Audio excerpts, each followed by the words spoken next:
Hello students, welcome to our channel. இன்றைக்கி நம்ம என்ன பார்க்க போகிறோம் அப்படின்னா, தமிழ்நாடு இன்ஜினியரிங் அட்மிஷன்ஸில் 2025 லாஸ்ட் இயர் கட் ஆஃப் வந்து என்ன மாதிரி இருக்குது அப்படிங்கிறத பற்றி பார்க்க போகிறோம். அந்த வகையில் the best private engineering college அப்படின்னு பார்த்தீங்கன்னா Shri Sivasubramaniya Nadar engineering college. So சென்னையில் இருக்குது, காஞ்சிபுரம் டிஸ்ட்ரிக்டில். ஸோ இந்த காலேஜ் தான் வந்து பல பேர்த்தோட ட்ரீம் காலேஜ்னு கூட சொல்லலாம். அதாவது எஸ்என்யூன்னு சொல்லுவாங்க, Sivasubramaniya Nadar Shiv Nadar university. So Shiv Nadar university வந்து எல்லாத்துக்குமே தெரியும், நம்ம ஹெச்ஏஎலோட ஓனர் சிவநாடார்து. ஸோ அவரோட அப்பா பேரில் ஆரம்பித்தது தான் வந்து Shri Sivasubramaniya Nadar college of engineering. So இது வந்து பார்த்திங்கன்னா பல பேர்த்தோட ட்ரீம் காலேஜாகவும் சொல்லலாம். அதாவது கவுன்சிலிங்கில் அண்ணா யூனிவர்சிட்டி, பிஹெச்டி டெக்குக்கு அப்புறம் ஃபில் ஆகக்கூடிய ஒரு ப்ரைவேட் காலேஜ் அப்படின்னா இதுதான். ஸோ இதில் வந்து மொத்தம் 9 கோர்சஸ் இருக்குது. ஸோ இந்த 9 கோர்ஸில் வந்து ஃபஸ்ட்டு வந்து பயோமெடிக்கல். ஸோ பயோமெடிக்கல் பார்த்திங்கன்னா ஓசிக்கு வந்து 191 கிடச்சிருக்கு, பிசிக்கு வந்து 189 கிடச்சிருக்கு, பிசிஎம்க்கு 190 கிடச்சிருக்கு, எம்பிசிக்கு 187க்கு வந்து கிடச்சிருக்கு, எஸ்சிக்கு வந்து 167க்கே வந்து கிடச்சிருக்கு. ஸோ இது வந்து பயோமெடிக்கல். அதே மாதிரி civil engineering. So civil engineering எடுத்துட்டிங்க அப்படின்னாலும் கட் ஆஃப் வந்து ஓரளவுக்கு நார்மல் கட் ஆஃப் தான்.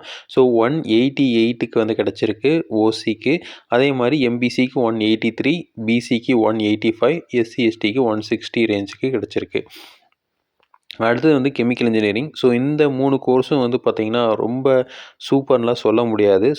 அப்படிங்கிறது என்னென்னா, நிறைய பேர் வந்து விரும்பி படிக்கிறது இல்லை இப்போதைக்கு. பட் வந்து இதோட ஆப்பர்ச்சுனிட்டிஸ் நிறையா இருக்குது. பயோமெடிக்கல் ஆகட்டும், சிவில் இன்ஜினியரிங் ஆகட்டும், கெமிக்கல்லையும் இருக்குது. இருந்தாலும் வந்து செலக்டட் மெம்பர்ஸ் மட்டும்தான் எடுத்து சூஸ் பண்ணி படிக்கிறாங்க. ஸோ இதில் கெமிக்கல் எடுத்துக்கிட்டிங்க அப்படின்னா ஓசி வந்து 190.5, பிசிக்கு 187.5, எம்பிசிக்கு 187.5 வந்து இருக்குது. எஸ்சி எஸ்டிக்கு வந்து 160 அந்த ரேஞ்சில் வந்து கிடச்சிருக்கு. ஸோ இது வந்து லாஸ்ட் இயர் கட் ஆஃப் தான். ஸோ இந்த இயர் கண்டிப்பாக வந்து ஒரு கண்டிப்பாக 2 மார்க்காவது இதில் அதிகமாக இருக்கும். ஸோ நம்ம மற்ற இதுலாம் வந்து பிஹெச்டிக்கெலாம் 1 மார்க்குன்னு சொல்லியிருக்கோம். பட் இங்கே வந்து நம்ம 2 மார்க்கு வந்து நம்ம எக்ஸ்பெக்ட் பண்ணலாம். அடுத்து வந்து இன்டகிரேட்டட் கோர்ஸ் இருக்குது, 5 வருஷம் எம்டெக்கோட சேர்த்து நீங்கள் படிக்கிற மாதிரி. அதை வந்து computer science and engineering. So இது வந்து 195லேயே வந்து ஓசி வந்து முடிச்சு.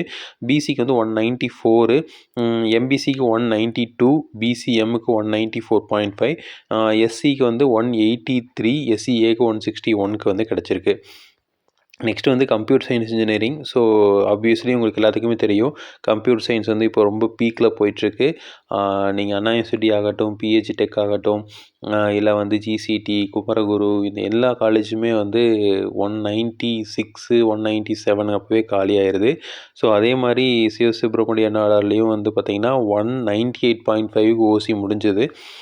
பிசிக்கு 197, எம்பிசிக்கு வந்து 196.5 இருக்குது, எஸ்சிக்கு கூட வந்து 191.5, எஸ்சிஏக்கு 184. ஓகேங்களா? ஸோ இந்த அளவுக்கு வந்து போயிட்டுருக்கு. அடுத்து இசிஇ. ஸோ கண்டிப்பாக இசிஇ இந்த தடவை இந்த 197க்கு கண்டிப்பாக வந்து எஸ்எஸ்என் வந்து கிடைக்காது. 198.5க்கே முடிஞ்சிரும் அப்படிங்கிறதான் எங்களோட கருத்து. ஏன்னா இசிஇ, ட்ரிபிள்இ எல்லாமே வந்து இப்போ கொஞ்சம் ரொம்ப பீக்கில் இருக்குது. ஸோ ட்ரிபிள்இ வந்து ஓரளவுக்கு வந்து வந்திருக்காங்க. பட் இசிஇ பார்த்திங்க அப்படின்னா லாஸ்ட் இயர் கம்பேர் பண்ணுறப்போ நிறையா ஸ்டூடெண்ட்ஸ் வந்து இசிஇ படிக்கிறேன் அப்படிங்கிற மாதிரி வில்லிங்னஸ் சொல்லியிருக்காங்க.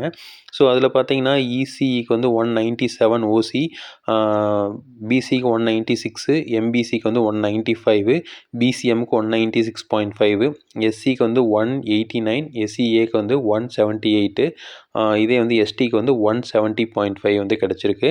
அடுத்தது ட்ரிபிள்இ 195 வந்து ஓசி. பட் கண்டிப்பாக இந்த தடவை 197 அப்படிங்கிறது எங்களோட எக்ஸ்பெக்டேஷன். அதே மாதிரி பிசிக்கு வந்து 194.5, பிசிஎம்க்கு 193.5, எம்பிசிக்கு 192.5, ஸோ எஸ்சிக்கு வந்து 182, நெக்ஸ்ட் வந்து எஸ்சிஏக்கு 159, எஸ்டிக்கு வந்து 168 வந்து கிடச்சிருக்கு. Next information technology. ஸோ இதுவும் வந்து இப்போ பீக்கு. ஸோ இன்ஃபர்மேஷன் டெக்னாலஜிக்கு 197ங்கிறது வந்து இப்போ அதிகம் தான். ஸோ கண்டிப்பாக ஒரு 198 வந்து இந்த கட் ஆஃப் வந்துடும். ஸோ லாஸ்ட் இயர் 197க்கு போயிருக்கு. எம்பிசிக்கு 195, பிசிக்கு 196, அதே மாதிரி எஸ்சிக்கு வந்து 189.5, எஸ்சிஏக்கு வந்து 178 கிடச்சிருக்கு. ஸோ மெக்கானிக்கல் ஆஸ் யூஷுவல் வந்து 190 ரேஞ்சிலேயே வந்து நமக்கு கிடச்சிருக்கு. ஸோ கண்டிப்பாக வந்து இந்த டைம் வந்து இந்த எஸ்எஸ்என் வந்து இதை விட இன்னும் அதிகமாக இருக்க வாய்ப்புகள் இருக்குது.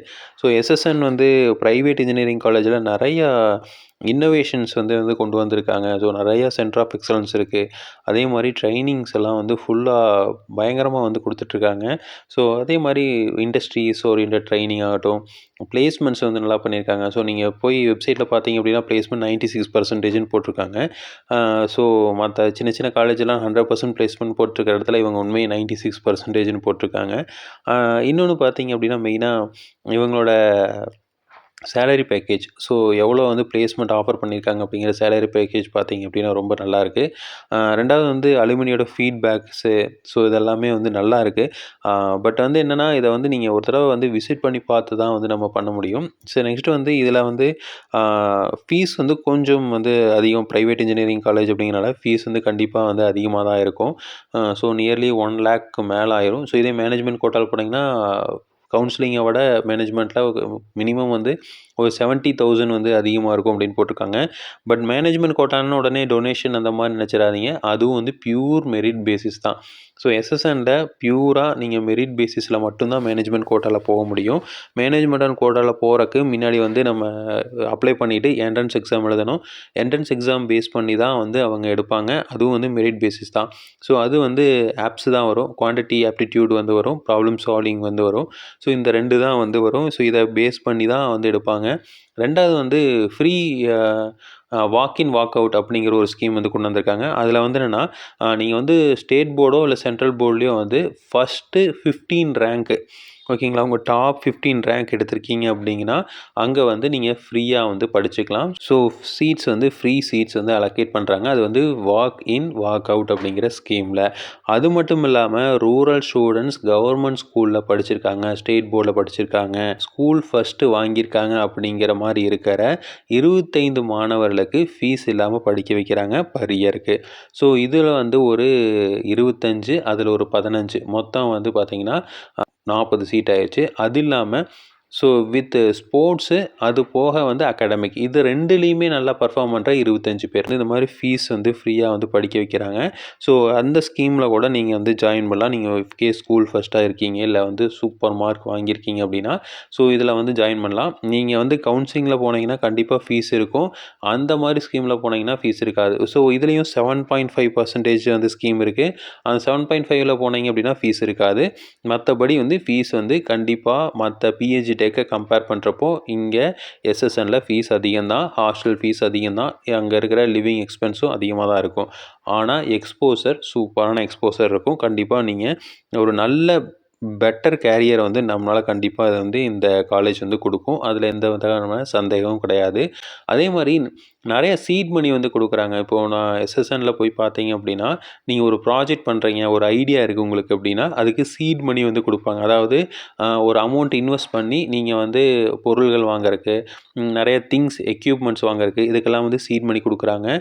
ஸோ வருஷம் வருஷம் பார்த்தீங்க அப்படின்னா பிளண்டி ஆஃப் ப்ராஜெக்ட்ஸ் இன்னோவேஷன்ஸ் வந்து வருது. ஸோ ஸ்மார்ட் இந்தியா ஹேக்கத்தான் மாதிரி வந்து நிறைய ஹேக்கத்தான் நடத்துகிறாங்க. ஸோ அது மூலமாக பசங்களோட இன்னோவேஷன்ஸை வந்து கொண்டு வராங்க. ஸோ இந்த மாதிரி நிறைய ஸ்கீம்ஸ் இருக்குது. எஸ்எஸ்எனில் படிக்கிறதுக்கு உண்மையாலுமே வந்து நம்ம கொடுத்து வச்சுருக்கணும். ஸோ பட் என்னென்னா மார்க் அந்தளவுக்கு இருக்கணும், பணம் அந்தளவுக்கு இருக்கணும். ஸோ இந்த ரெண்டுமே இருக்குது. ஸோ இல்லை நீங்கள் வந்து இந்தளவுக்கு வந்து நான் நல்லா படிச்சிருக்கேன், ஸ்டேட் போர்டில் நல்ல மார்க் வாங்கியிருக்கேன் அப்படின்னா நீங்கள் வந்து அப்ளை பண்ணுங்கள். மெரிட் ஸ்காலர்ஷிப் வந்து கண்டிப்பாக கிடைக்கும். அந்த மெரிட் ஸ்காலர்ஷிப் யூஸ் பண்ணி நீங்கள் வந்து அங்கே படிக்க முடியும். ஸோ உங்கள் கேரியர் வந்து பெட்டராக அமையறதுக்கு எங்கள் வாழ்த்துக்கள். ஸோ இதே மாதிரி இன்ஃபர்மேஷன் உங்களுக்கு தொடர்ந்து வேணும் அப்படின்னு எங்கள் சேனல் சப்ஸ்கிரைப் பண்ணுங்கள். தேங்க்யூ.